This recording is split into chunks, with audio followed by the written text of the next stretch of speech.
Hello everybody, this is Julie K with a tutorial today on a purse flip book, and the main guts of the book look like a purse when it's all said and done.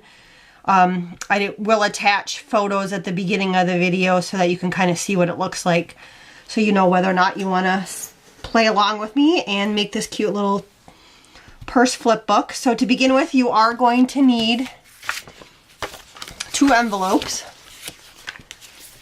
They can be envelopes that are more pointy. These are just happen to be the ones that I have. And for this one, these envelopes measure about 4 3/4 by 6.5. You can change them to smaller envelopes. You're just going to have to change the sizes of the cardstock and scrapbooking paper that you use. And then also, to begin with, you're going to want a piece of cardstock. And this one measures, probably, let me see here, 6 by 6.5. So you're going to want to make sure that no matter what size envelopes you have, that these are the same length. There can be a little bit of wiggle room with this cardstock piece, so it can be a little bit longer. But you just want to make sure that when it's folded in half like that, that it's not any longer than your envelopes. So to begin with, we are going to take these pieces and we're going to set our envelopes like this on the cardstock that we've creased. And I chose to go around and distress all my edges a little bit with brown ink, and you can do that if you want, or just leave as is. So I did put down some tape on this envelope.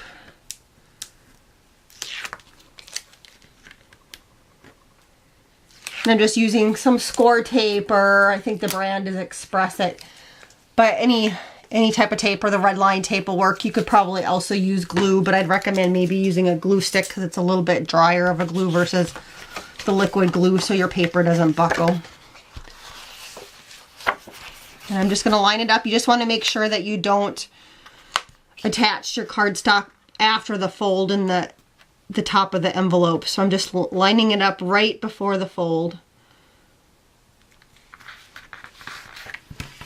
So it looks like that. So there's a mountain fold and it's attached. And so on the back side, here's the flap of the envelope.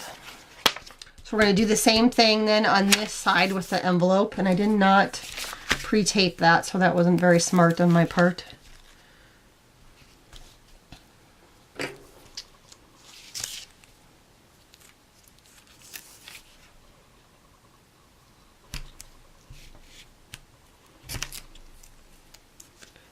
And I probably get a little happy with the tape, but I like to make sure that my stuff sticks. So I probably could have gotten by with just 2 strips of the tape, but just to make sure I put 3 down, I guess.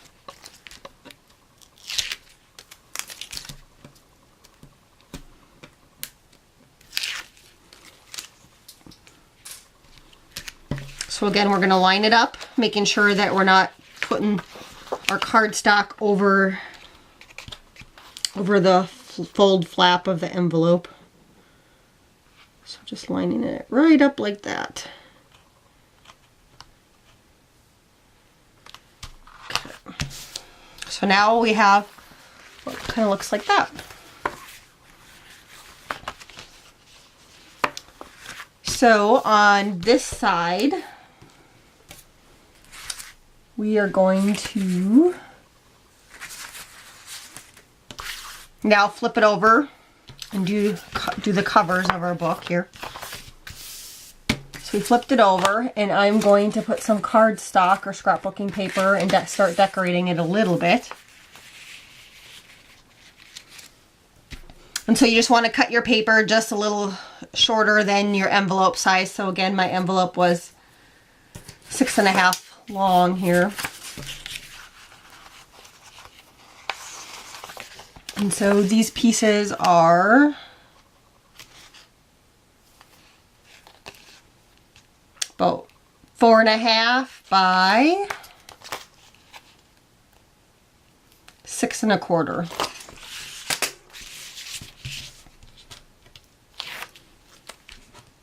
attach them. Now the paper that I'm using today is close to my heart paper. It was really, it's an older pack, so I don't think they even still sell it, but you can make this with any type of scrapbooking paper you have. And it's a little bit lighter weight paper, just because since the envelopes are the base of the card, I don't need to worry about having stiffer cardstock or the heavier weight cardstock. You could use a little bit heavier weight piece for the middle piece if you wanted.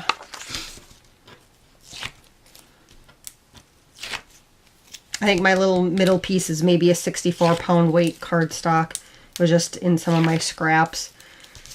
And for this piece of cardstock, I also chose to kind of match up with the envelopes I had, but you could do your envelopes in any color that you wanted. So I'm going to layer this up too.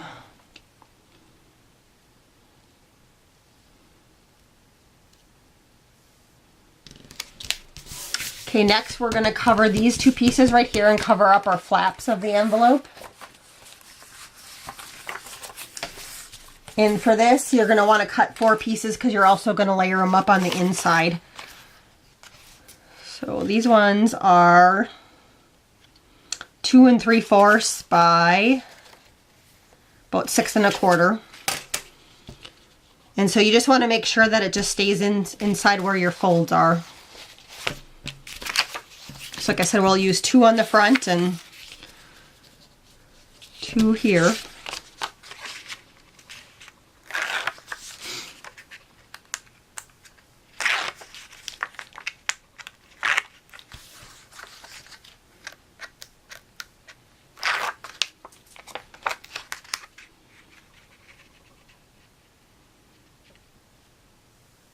So we're just covering up our little envelope flaps is what we're doing.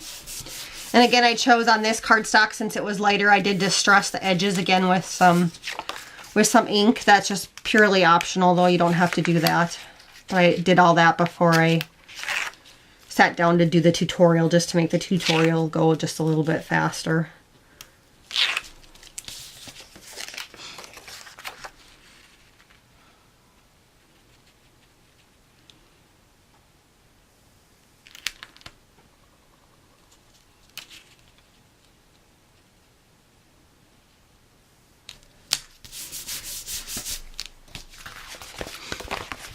And so that's kind of the start of our purse here. So now we're going to add our little purse flap to actually make it look like a purse. And so for that, you're going to need to make a couple circles.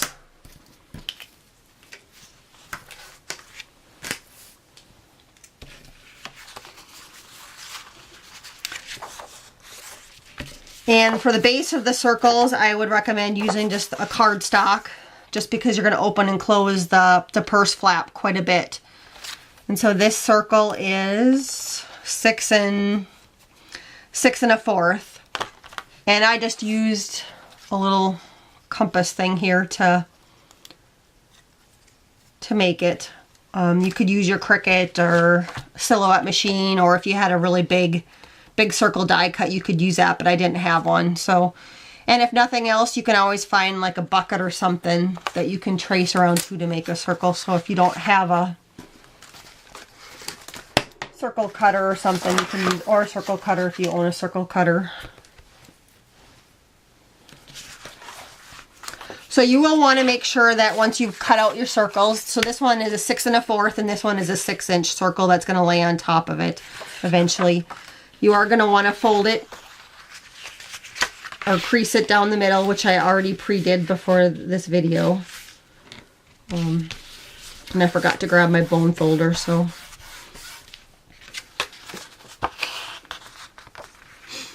And then you also want to fold this one too.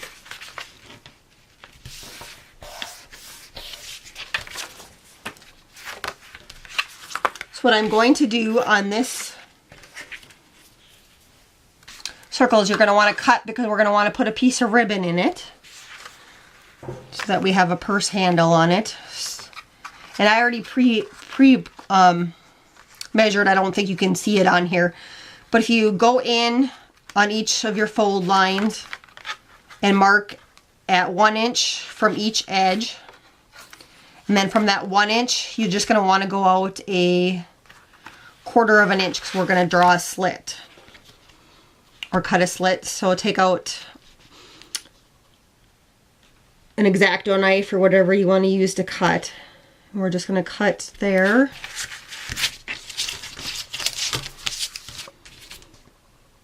And we're going to cut right here too.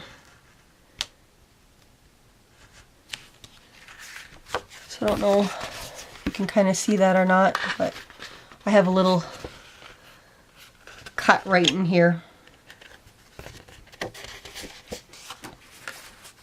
So now on this side, I'm just going to tape down my outside, and you could have taped this on first, but I didn't do that.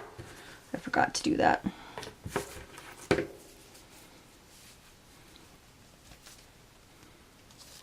And I'm just layering up. You could get by with just the one like black circle that I had done, but I like to have different layers and stuff on my purse.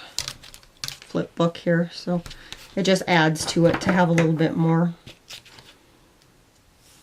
depth to the design that you're doing.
So I probably, in hindsight, would have just attached that piece first before I did the cutting. So I'm just going to go back and recut where I had already made those marks.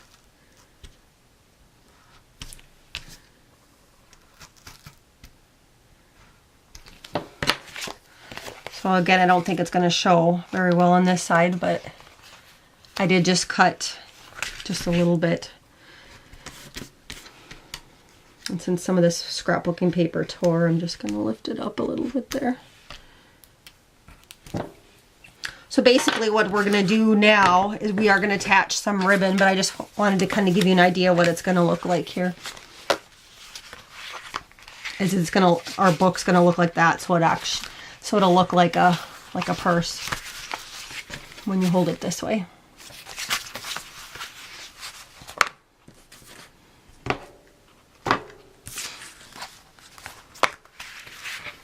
And I already pre-cut some ribbon here. Just some black ribbon. And I'm going to, I'll take this off so it might be a little bit easier to see what I'm doing here. I just wanted to use a little mat underneath it when I was cutting to make sure that I didn't cut anything I wasn't supposed to.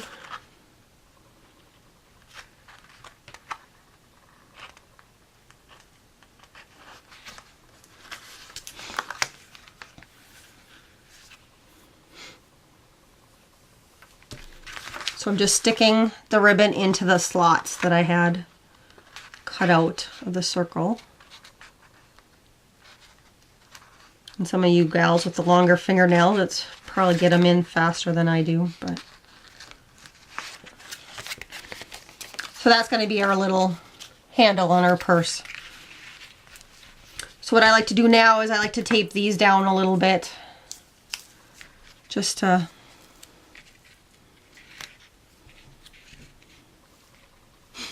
make sure that they stay in good.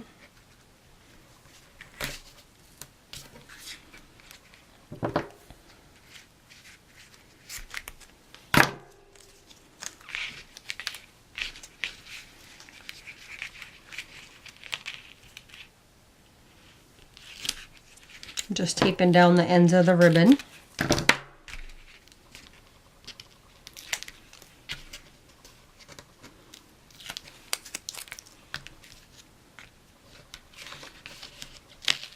And as far as the size of the ribbon that you want, it really doesn't, you could go with a wider ribbon or a shorter ribbon, but if you went with a much wider ribbon, you just want to make sure that you cut the slits bigger.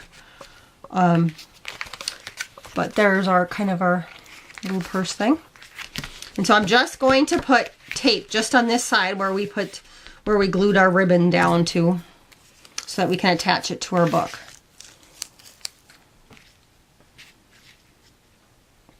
And I'm just putting my tape over the ribbon so it'll be extra reinforced, I guess.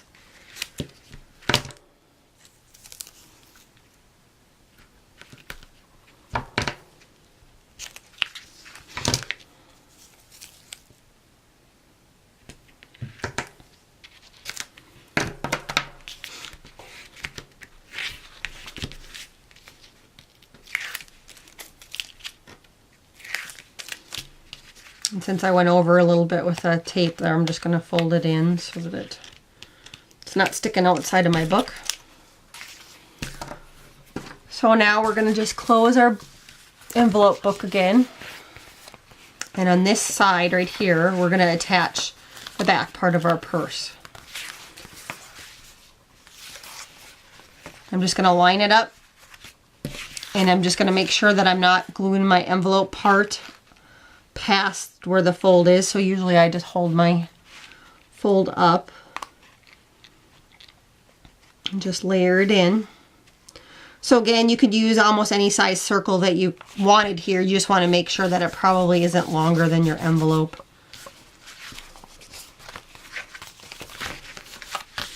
So now when you close it, it's going to look like that. So that's kind of the guts of the book. If you want to stick with me and watch how I actually decorate it, please feel free to do that. So then my next step is, after I've kind of completed that, I am going to think of a closure. And so I'm just going to use Velcro on this one, just because it's, to me, one of the easiest things. And you can buy these little pieces of Velcro at like Hobby Lobby or Joann's, and you just buy them in the sewing section. You can get them on a whole roll. And they last a long time. I think I've had this whole roll of Velcro for about 8 or 9 years, just because I don't use a lot of it. But it already has adhesive on it and everything.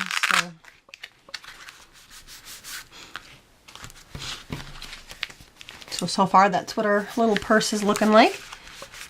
And I'm going to choose to decorate this side and put a little butterfly here. This is a memory box, a couple die cuts, and I did a little scallop circle and then another circle matching the paper, and then I went around it with some sponge, and some ink, just to decorate. And when I glue it or tape it down, I just want to make sure that I only put tape on the top part of this, because I don't want to tape the whole thing down, otherwise I won't be able to open up my little purse.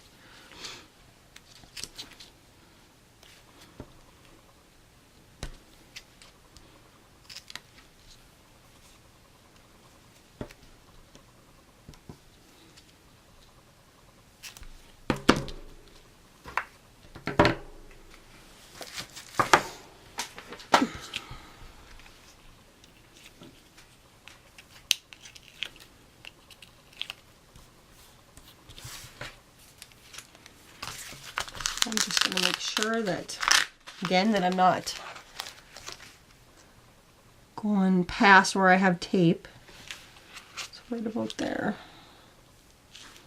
As far as my little closure, you could also do like a little button or some other type of clasp if you wanted to make it look more purse-like. But that's what I decided to do. So now the fun part is on what I should have done here, which I meant to do, is decorate the inside too here. So I'm just going to stick that back over there. So I did cut out a half circle for the inside here because I didn't want it to stay black. So I am going to decorate that part.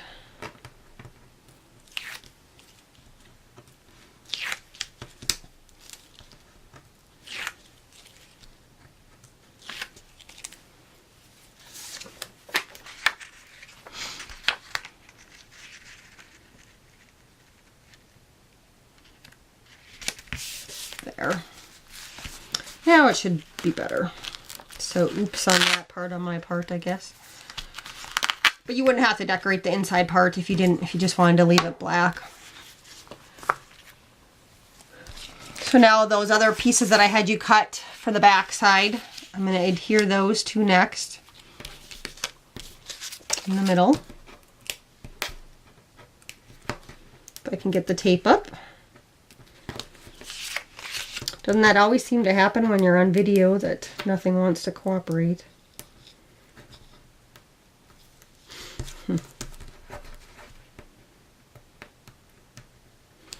Well, and they worked so good on the other stuff, but I think this was a different brand, so it's a little pickier, I guess.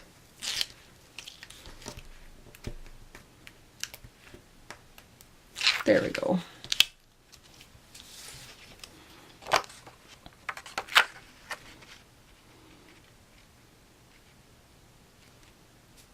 And again, on the inside, I just did go around my edges with a little ink to distress it a little bit.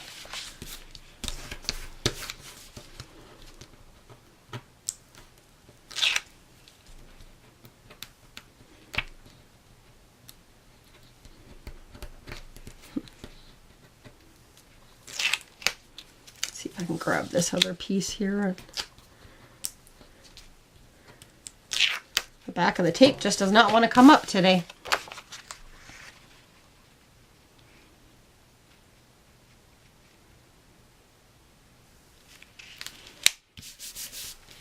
So again, if I can't remember if I said before, but those pieces were 2.5 by 6 1/4. So the next thing you'll want to do is you can either leave your envelopes kind of plain if you want, but I think they look nicer if you're going to decorate them. And looks like I forgot my circle punch, so I'm just going to pause and go grab that and come right back.